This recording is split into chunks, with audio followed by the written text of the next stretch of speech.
welcome. I am Dory Donatel, and I want to tell you a really quick, brief intro about me. For about 5 or 6 years, I've been certified and been teaching several modalities of fitness, specifically designed for the older adult. I also have an online wellness business where I coach individuals and groups on how to age strong and well through all different things, body, mind, spirit, all of those things. And I have 2 years of training in functional nutrition. That's a little bit about me. And I just want to appreciate that you came and got this video, because today we're going to be talking to people over 50. And I want to let you know, if this is a top concern of yours, you're in the right place. But what people over 50 have come up with as their top concerns in general are mostly balance and mobility. And I will tell you that there is validity to that level of concern. And much of what we're going to be going over today is going to address how to improve your life by really addressing balance and mobility, but also I'm going to be adding in how to expand our priorities when it comes to health to include other aspects of health and wellness that actually contribute directly to aging. Because here's the thing, aging really is the #1 risk factor for falls and balance and mobility issues. So I'm going to take a moment to share my screen and get going with our presentation. Let's start with some facts here. This is just the name or the title of our presentation today, is Amp Up Your Health so you can age strong, ways to improve personal balance and wellness to stay alive and thrive. We all want to stay alive and thrive. So here's some facts that I want to start with. And these aren't very pretty to listen to, but I think it's important for us to look at. 1 in 3 older adults experiences a fall annually. That's every year. So for ages 65 and older, falls actually are the leading cause of death and the most common cause of non-fatal injuries and hospital admission. So I know we like to focus in on heart health and blood pressure and blood clots and all of those things. Falls are the things that lead us into the hospital and also cause us to not be able to continue to thrive in this life. Hip fractures from falls actually end up causing the large majority of deaths and also the most severe health problems, which, here's the kicker, it leads to a reduced quality of life. In fact, research shows that a year after a fall in which an older adult lives through the fall and has a hip fracture, only a half of those older adults can actually live on their own a year later. That is a scary and sobering statistic. Every hour, 1 older adult dies from a fall-related injury. So if you haven't gotten the picture that this is an important thing, we're not going to focus solely on falls, but the balance and mobility, which are top concerns, really leads us into talking about falls. And there are very good reasons. So here's the thing. You may be thinking, oh, I thought this was a little bit more of Amp Up Your Health. It is, because overall health, when it comes to falls and mobility and balance, overall health actually matters more than you can imagine. Just overall, that whole picture of health, which is what I deal with in my Age Strong Method program. So those who are in good to excellent health are actually 7 times less likely to even undergo a fall, much less have terrible outcomes because of that. So today you're going to hear some specific strategies on how to improve your overall health that will help you prevent falls, but also help you so that you will have a better outcome in the case of a fall. So let's go ahead and start with some of the sort of wider health issues that are proven to be impactful when it comes to fall risk. So we are going to talk about, I've broken these into sort of environmental factors and what's going on in our body. Here are some of the identified factors. Muscle strength, top of the heap right here. We're going to talk so much more about this that I'm not going to spend a long time right now. Just park that in your brain for a moment. Body composition changes. Yes, muscle strength is this, but you may also have some others, things like weaker legs, like your feet. There's a bulge around your middle. Like, who knew that middle age meant there was a middle bulge? So things that are body composition changes and make us a little bit less stable. We've got circulatory issues, gait and balance. So we just kind of take note of some of these things. So we've got things that are changing that we're not used to. We've got diseases and chronic conditions that might be popping up or slowly coming on to the point where we don't recognize what's going on. We just know we're not feeling great. Vision and hearing problems. Often we're not maybe having those regularly checked, so we don't really have an idea. Brain changes. This is a very subtle situation going on here, but you may have brain fog. You may be forgetting people's names. Where did I leave my keys? No worries on the outset, but also know that those actually are physical or body changes that can impact our long-term health and also our fall, our balance and mobility, fall risk. Insufficient sleep. Anyone have a little bit harder time sleeping as they've aged? That would be me. Most people I know, specifically women I know, do have this issue and we have to address it. And then medication can be either helping or hurting us in ways that we don't even realize. So those are some of the things. Let's talk about addressing those really quickly. I always tell people have a medical review annually if you're not already doing that, but you want to ask very specifically about some things. Take all your medication. This includes over the counter, supplements, things that you've been prescribed, new prescriptions, things you stop taking. Make sure you have everything and you either have your doctor or pharmacist look at those. There could be contraindications. There could be things that they think, no, you shouldn't be taking this together with this other. All right, chronic conditions that may be coming up and press on this because a lot of times doctors just want to give you the quick answer and the pill, and you want to press on this a little bit and also believe yourself. You know what's going on in your body, or start paying attention and take that in. And then other health needs that may be coming up, and these can be anything. Again, we talked about vision. We talked about, all of a sudden your digestion isn't working. We talked about sleeping. When things come up like this, you need to address those and really not minimize them. Talk to the doctor. If you don't get the answer, find a new doctor, find a practitioner, a wellness practitioner you can talk to about it. They may have you do balance testing or request balance testing. This often is done by a physical therapist, and we'll talk a little bit more about what that looks like, or at least pieces of that. Make sure you're up to date on your vision and hearing screenings, because if you're not, those things can impact both your health and specifically your balance and mobility. And then maintain or start in some sort of movement program. And that doesn't have to be in a class setting. You can do this at home, but you're basically looking for strength and mobility. And here's some of the areas. We'll talk more about this as we go. Core, it's addressing core posture and balance, stability, flexibility, and agility. So those are just addressing the physical factors. Let's go on to the environmental things. So these are things that, when you see them, you go, oh yeah, now I remember. So poor lighting. Are you walking around in the middle of the night without good lighting? Make sure you have those little floor plug-in lights. Are there slippery floors or walks? I live right now, it's blizzarding while I'm doing this. I live in an area where during the winter it is, pretty slippery. So we have to be super careful. Are there uneven surfaces where you live? Whether it's in your home, your garage, your sidewalks, whatever, you got to be aware of those. Are there barriers or rugs? You can see this photograph of a older individual who's about ready to trip on a little edge of a rug. Tack those rugs down. There's specific tape for that. You can find rug tape and get those rugs down. If you've got a barrier, like a box that you sit down at night right by the garage door, and you accidentally run into it, chances are you're going to trip on it. So make sure you do not leave those things out. Shoes, socks, long garments. You got to be careful. If you like those flowy garments or you're wearing a robe, be very careful. Slippers are terrible if they're slippery. If they're not laced on, which is probably not a slipper, you just got to be careful. Pets and small children, these are things that we often don't think about. Oh, they're just so cute anyways. Yeah, it's not so cute after you've taken a fall over one of those lovely beings. So just kind of remember all of those things. So how do you address these environmental factors? Listen, you can get a home safety check, and those you can just find online. You can just go home safety check, and it'll have you just checklist, go through all the things you never thought about. So check that out online or find one. If you need one, you can DM me or reach out to me and I can get you something. Make sure that you are lighting up all areas. I mentioned that.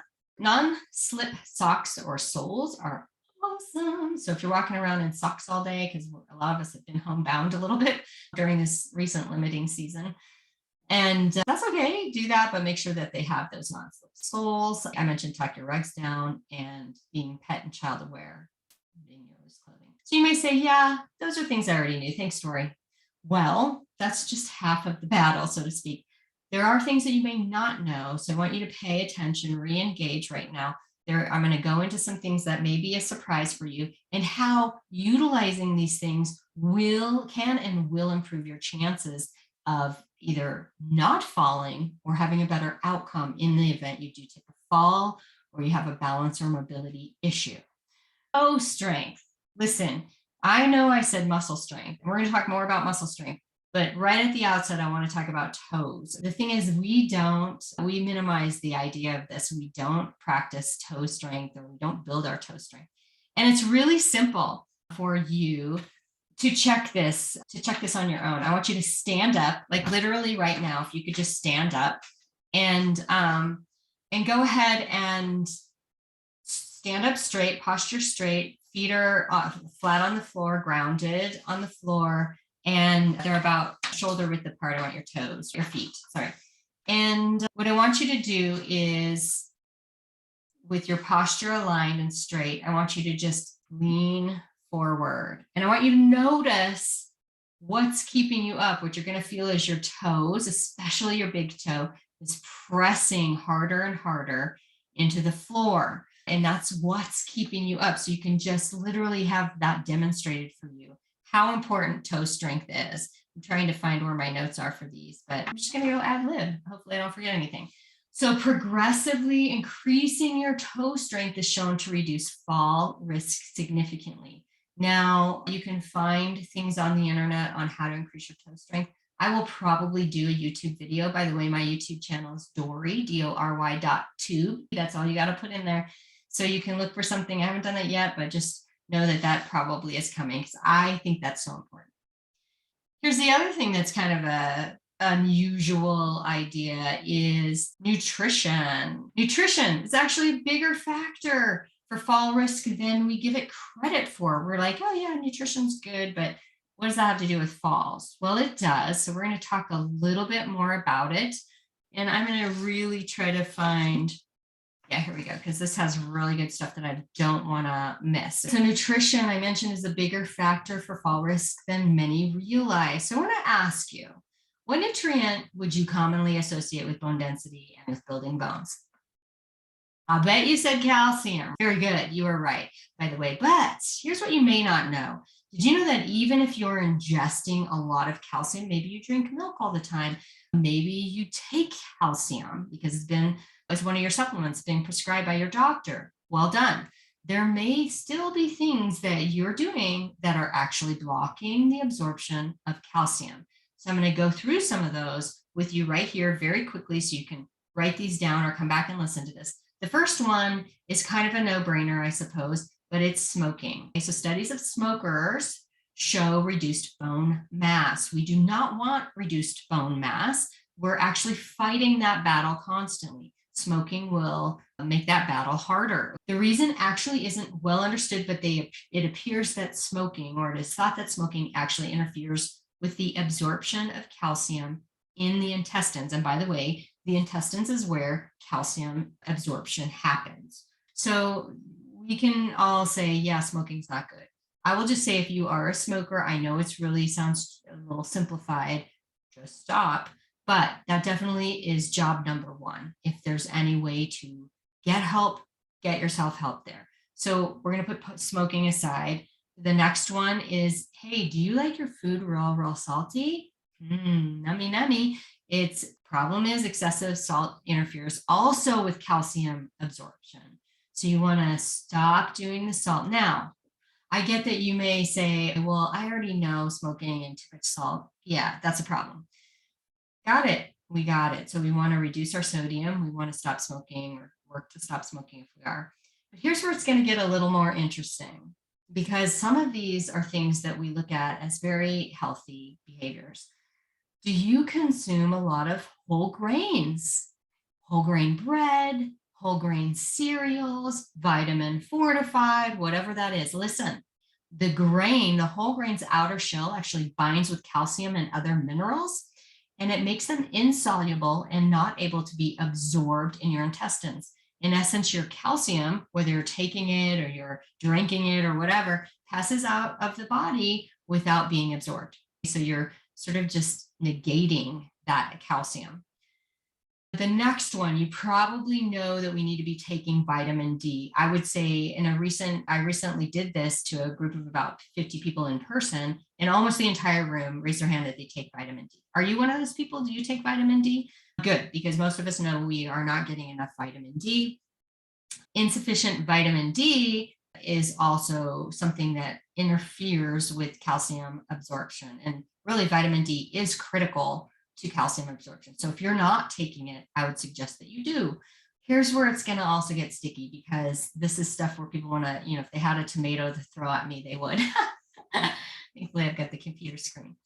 Coffee and tea consumption. So it's the caffeine in coffee and tea, and also sodas, that acts as a mild diuretic. You probably knew that. But what that does is the valuable calcium that you're taking in is actually excreted before it even has time to be absorbed, before the body can make use of it.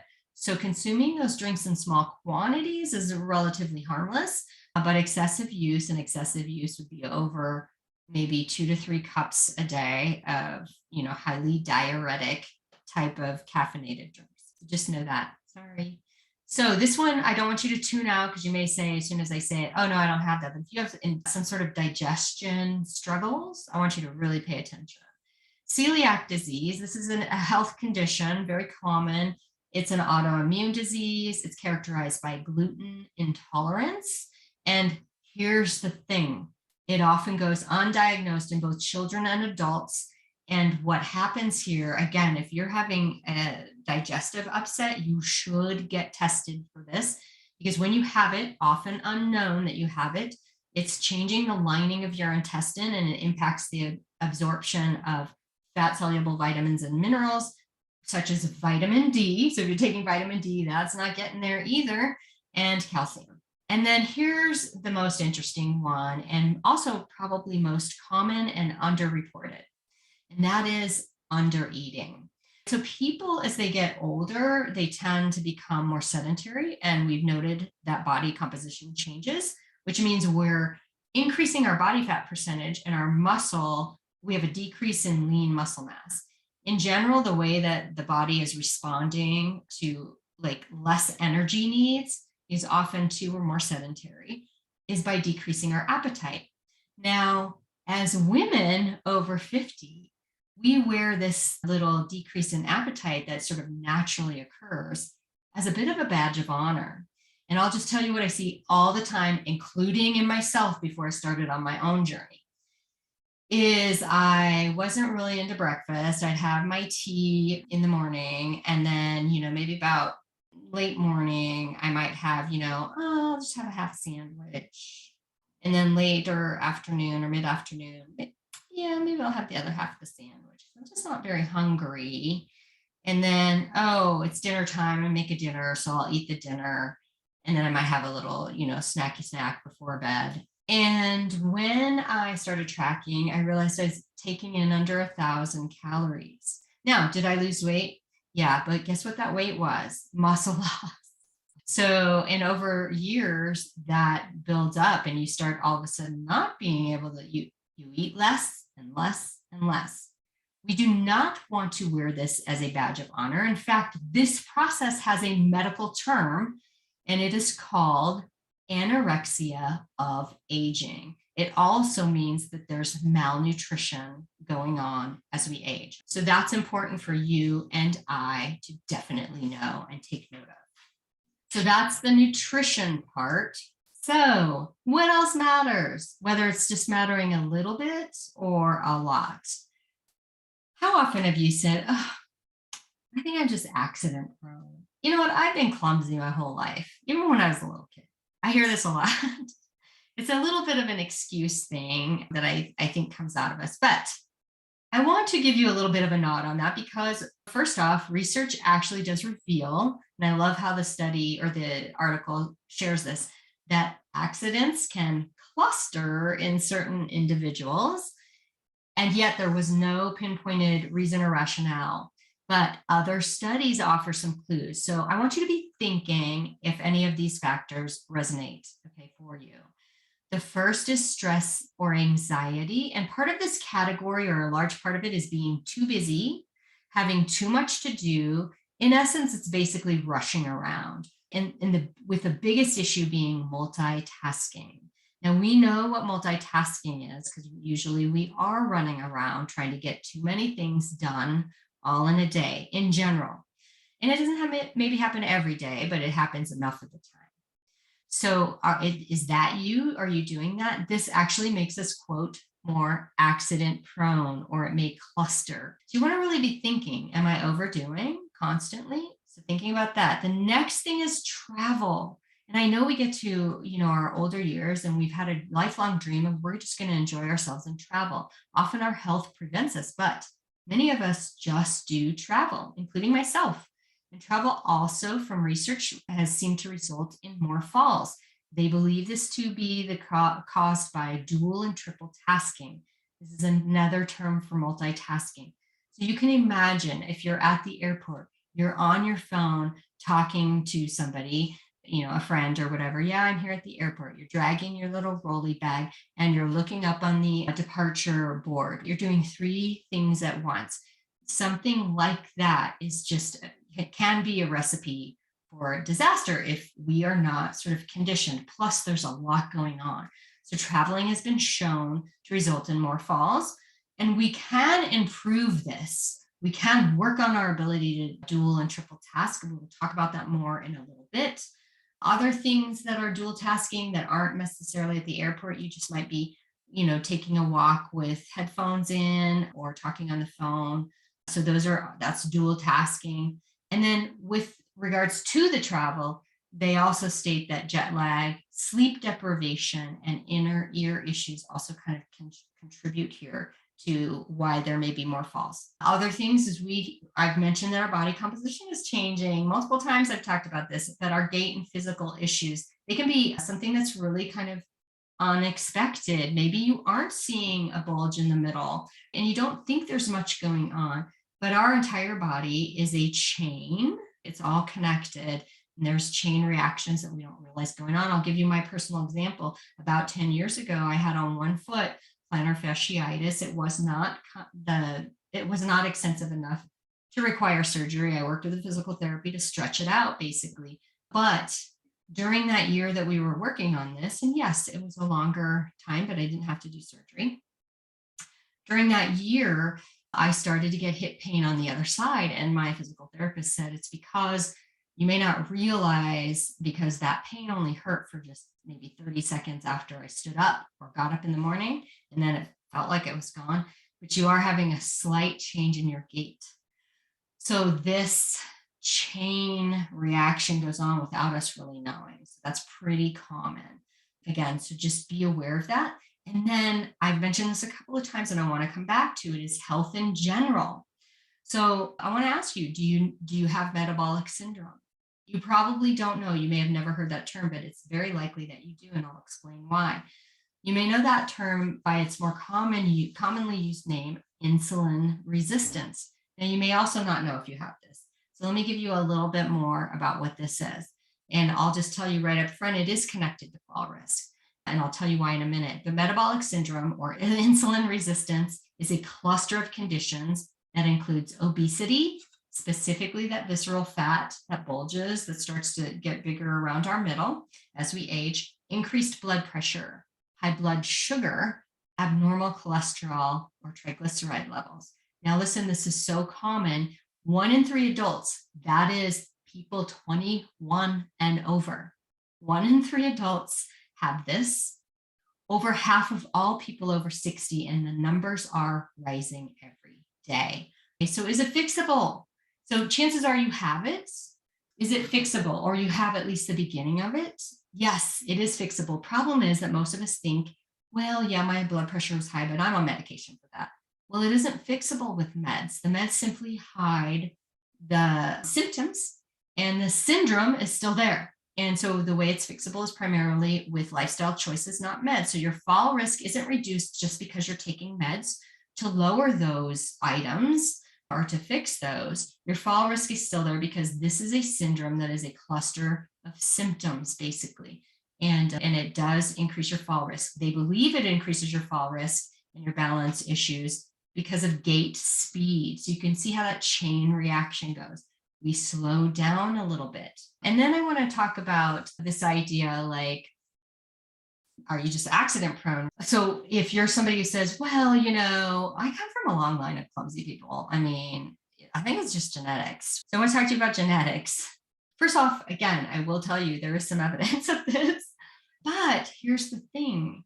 So I like to really know about cutting edge science. Why do I like to know this? You're going to hear a little bit more about this just in a little bit. But here's the thing. What they are learning about in the scientific research today is not going to be accepted as, and this is what they've confirmed, won't be accepted in the mainstream for another 10 to 15 years. In other words, we're believing what they knew 10 or 15 years ago. We haven't even caught up, not even remotely. So here's some cutting edge science. I'm going to give you a word, and I'll just tell you in my recent presentation, only 2 of the 50 people knew this word. So it's likely you have not heard of it. I hope you have, though. But you can't leave this without knowing this word, which is epigenetics, EPI genetics, all one word. Look it up, please. But here's the thing. This term describes the discovery in probably the last 10 years in science that we can, in fact, alter our genetic outlook through lifestyle choices.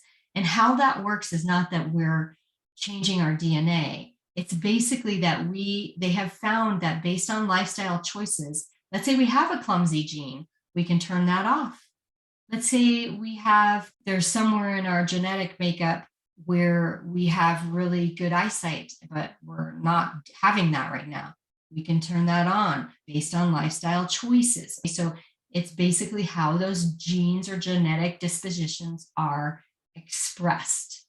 Let me say that again in case you missed it in that lengthy little scientific sentence. This term epigenetics describes the discovery that we can, in fact, alter our genetic outlook through lifestyle choices. Again, you don't have to believe me. You can go look it up on your own. And then the final one this is a big one, and I bring it up on its own slide because it is such a big factor. This is the fear factor. This fall cycle has been around for years, maybe even decades. And basically, fear of falling actually has proven to have a profound detrimental effect on balance performance. You can be anywhere on this cycle. Let's just say as a result of body composition changes and some other things we're going to learn about in a little bit, you have decreased strength and movement. You just aren't moving around as much. And then as you go through this fall cycle, you don't realize it, but you have an increased risk of falls. And then let's say you take a fall, and maybe it's not a terrible fall, but all of a sudden your fear of falling and maybe having a terrible fall has heightened.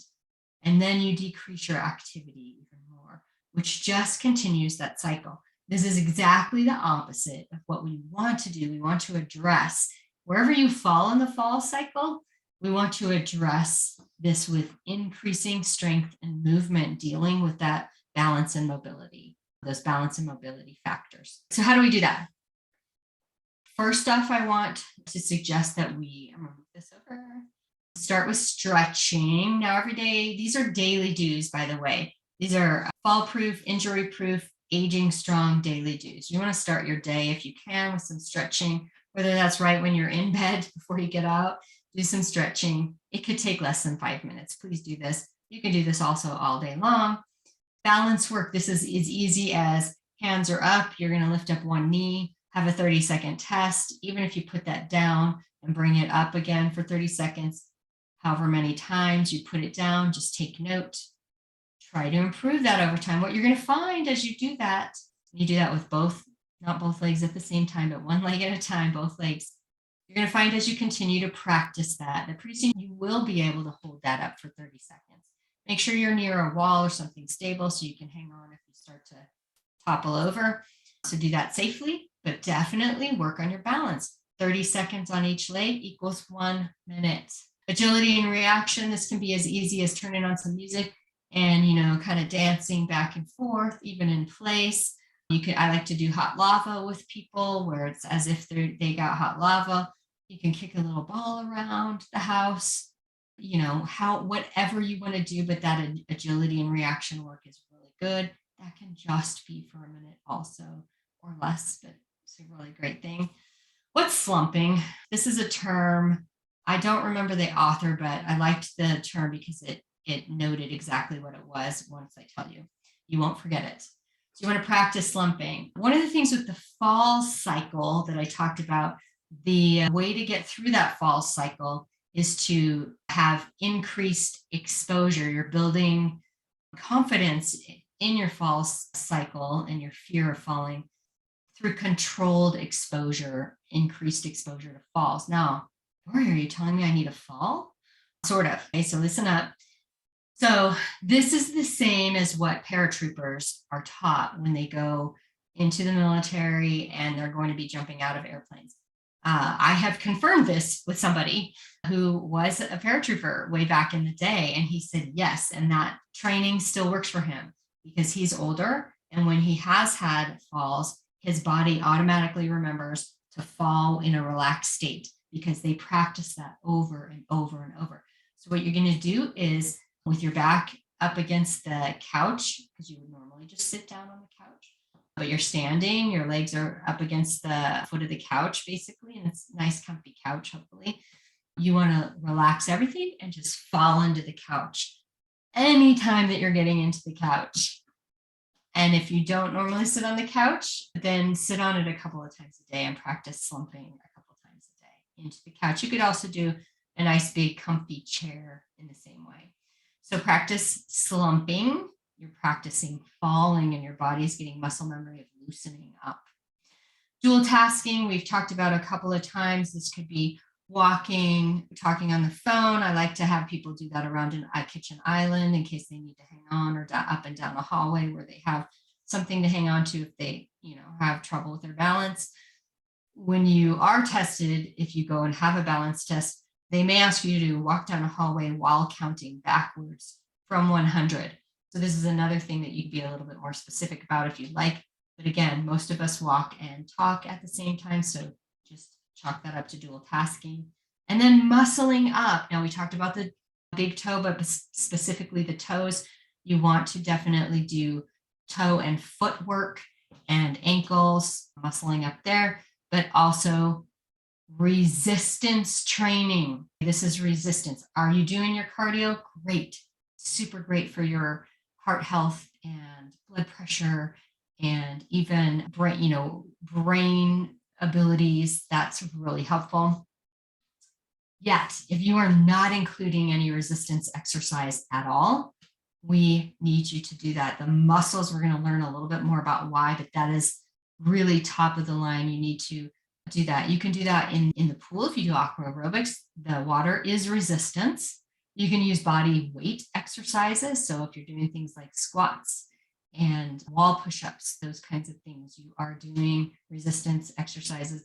You could use weights if you want weight-bearing exercises. You can also use resistance bands. So those are ways to do that. I will have some in my YouTube channel, eventually have some examples of those so you have them. So listen, in the muscling up category, after we've talked about resistance training and toe strength training and foot strength, there's one thing that also is a part of it that's more important than even lifting a pound. And I just personally would not suggest you strength train or have any increase in your activity levels in this muscling up category unless you do this first. And I'll just say this is protein, specifically protein timing. So we're talking nutrition here. And what is protein timing? This is eating the right amount of protein at healthy intervals during the day. And you may be thinking, oh, is this like paleo or is this some sort of new diet fad? No, this is not a diet fad. It's actually now the official position of PROTAGE, PROT-AGE, which is an association of gerontologists and nutritionists. And again, if you recall, We talked about recent scientific research. What we have that we, see the fads, one, aren't based on scientific research, or sometimes they are, and then we learn that it's not. But current scientific research, and actually for a long time, has talked about protein. And I'm going to talk about why this is. So listen up, it's not a fad. Why protein? Why does protein matter? I want you to think about when you were 20. You were a 20-year-old, you literally could drink a glass of milk and it would pretty much magically turn into muscle.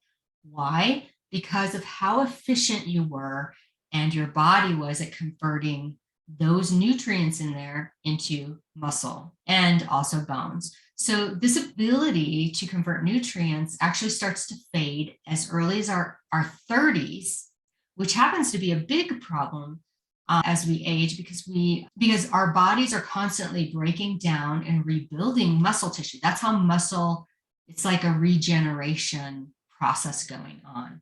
Muscle tissue is being regenerated as we go on. And as we age, we aren't as able to convert food into new muscle, which means we're basically tearing it down faster than it can build up.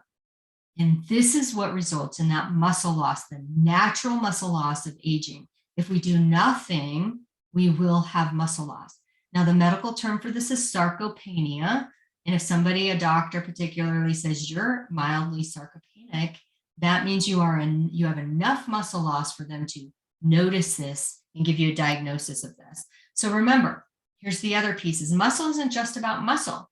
It's also about bone mass and bone density. So we've got muscle loss, a loss of bone mass, and a loss of how dense that bone is. That's a triple threat. Like I mentioned, we naturally lose muscle as we age. In fact, 72% of men and 44% of women over 65 are found to be sarcopenic or have muscle loss enough that they get diagnosed with it.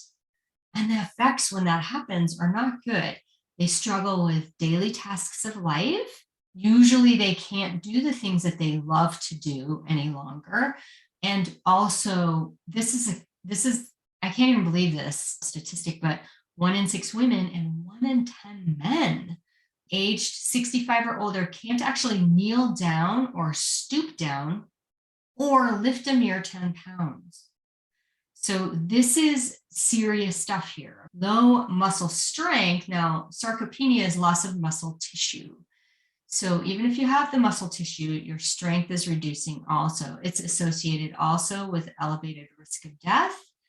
And here's the thing, you may be really good at walking, taking your walks or doing cardio, and that's great for your heart health, for your brain health, for balance, super great. But cardio exercise doesn't appear to protect you from just fall risk and all of the negative things that come from losing muscle tissue and muscle strength. So if you allow your strength level to deteriorate, no amount of cardio can protect you. So remember, the predominant reason for the loss of muscle size and strength and function has to do with our diminished ability to process protein. Now I want, before we move on, because I gave you some protein, pictures of protein on here, I want to talk about this, what I would call a sort of current fad in eating. We've been through a lot of fads in sort of what we should eat. If most of us can remember in our age range, the low fat era of the 70s. And that was eventually debunked. And what we figured out was that actually made us a lot unhealthier, because instead of fat, when they removed the fat in order to make those things taste okay, they added sugar. So a lot of times it's misinformed. And so we have to be careful about what is a fad. So your concern about fads is good. I want to mention one that I'm seeing right now. Now, this isn't necessarily you don't want to throw everything out with this. But if you've sort of jumped on the plant-based bandwagon, first off, I want to tell you, you can get protein from being plant-based. It's a lot more difficult. But if you're going all in and you're fully plant-based, or you decide to become vegan, or you want to be vegetarian, because that is the current fad, we want to just call it what it is. It's the current fad. And usually the fad comes about because right now plant-based is coming about because of environmental reasons. So just know that you have got to do more research for your protein, and they must be complete proteins, meaning you have to combine your foods correctly. Think beans and rice, tomatoes and pasta. So you've got to know how to combine protein sources so that you have a complete protein. When it comes to meat-based products or those types of products, then and even dairy, you're going to probably be in a little bit better scenario. I just want to mention that. I don't want to take you away from that if you're really considering it, but just know that there's going to be more research that you need to do. So what's protein timing? I mentioned eating the right amount of protein at healthy intervals. And the deal is we in general have issues digesting more than about 30 grams of protein at a time. So it does get stored, but it's best if we spread out the protein. And that means a couple of things, which I'm going to share in the next slide. But before I share the protein timing, sorry, I'm kind of jumping around because I want to make sure I touch on some of these things. I want to step back to how this misguided information that we can get about food. USDA dietary guidelines. We've long lived with those and they've changed all the time. So if you were still following those, I want you to know, talking about sort of fads, those were originally set up in a promotion in support of the food industry. And that's okay, except they've been misguided. And I'm going to give you a little bit more information before you go lock, stock, and barrel and find those recommended daily allowances. See, the recommended daily allowances do have age categories now. I don't think at the beginning they did, which was a long time ago, but they currently have age categories. But here's the deal. Those age categories stop at age 50. And what's been determined is our changing bodies over 50, we lose muscle faster and we're less efficient in digesting protein. So the published recommendations for protein are too low for anyone midlife and beyond. And if you're just thinking, well, Dory's just giving me sort of her conspiracy theory, I'll just let you know, Catherine Tucker, who sits on the governing board that actually develops these recommended daily allowances for the USDA, has said, and I quote, by the way, publicly, she said, I'm very comfortable saying that the RDA for protein is probably too low for older people.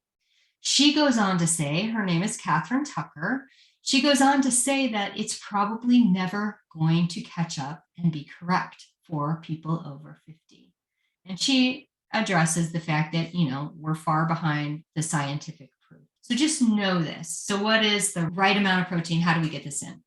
Here's the deal. I know this is a slide. This is protein requirements for age 60 plus. I would say anybody over 50 should probably do this because it can't hurt even under that. But definitely if you're 60 plus, you've got to do this.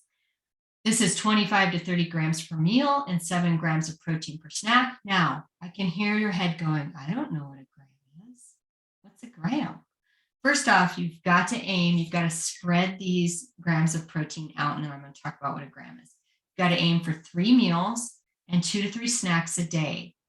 That's 5 to 6 times of eating a day, not a week.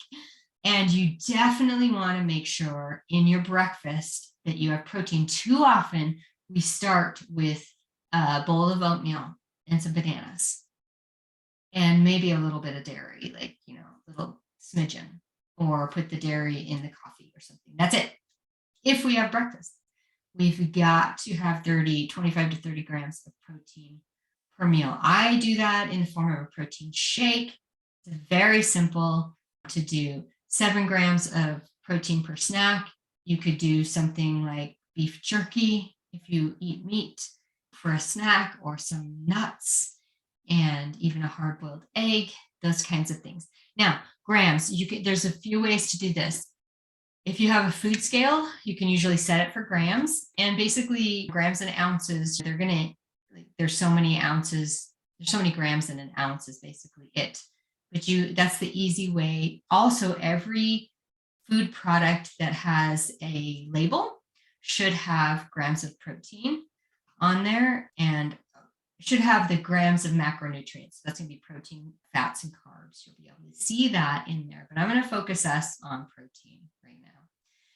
In addition, not in addition, but with those, you want to really strive for 3 servings of dairy per day, and then 2 to 3 servings of omega-3 rich foods per week. Those are things like cruciferous vegetables, which are Brussels sprouts, broccoli, cauliflower. You could also do salmon or tuna, other canned fish, lots of green leafy vegetables will have that. Any soy-based products, be careful with that if you're a male, but also seeds and nuts. Okay. So these are, pretty common foods that we think of. Again, I suggest front loading your day with some protein via protein shake. You can see some other things where protein is ample. Right here, I put beans, beef, chicken, egg, salmon, steak, tofu, tuna, turkey, yogurt. And again, if you don't have the food scale and you don't want to get one, which is fine, use an eyeball method. It's only good for, so much. But if you're looking at a piece of meat, you can do slightly bigger than a deck of cards. That's a single serving of about 25 to 30 grams. If you're looking at a piece of fish, you're going to look about checkbook size, a little thicker than that. And that, again, is enough on the grams. So hopefully that helps you there. Also, before I sign off, if you don't use a food tracking system, you certainly can. Once you kind of get used to inputting food in there, you'll sort of know. But MyFitnessPal is a really great one. I'm probably going to do a YouTube video on some of the tracking that you can do and how to do that. But again, if you have questions, or comments, you can send those on to me. You see my email address here. I do have a website. And also you can check out my YouTube channel, Dory.2, or follow me on Instagram, Dory.YourWisdomWellness. Thank you so much for coming. My hope is that this helps you and that there were some aha moments for you, because again, our biggest concerns as people over 50 are going to be balance and mobility. And there are things that we never thought of that we can do to really improve that, specifically dealing with our muscle strength and our nutrition to build and make sure that we're not losing muscle, loss, and mass. Thank you. Talk soon. Bye.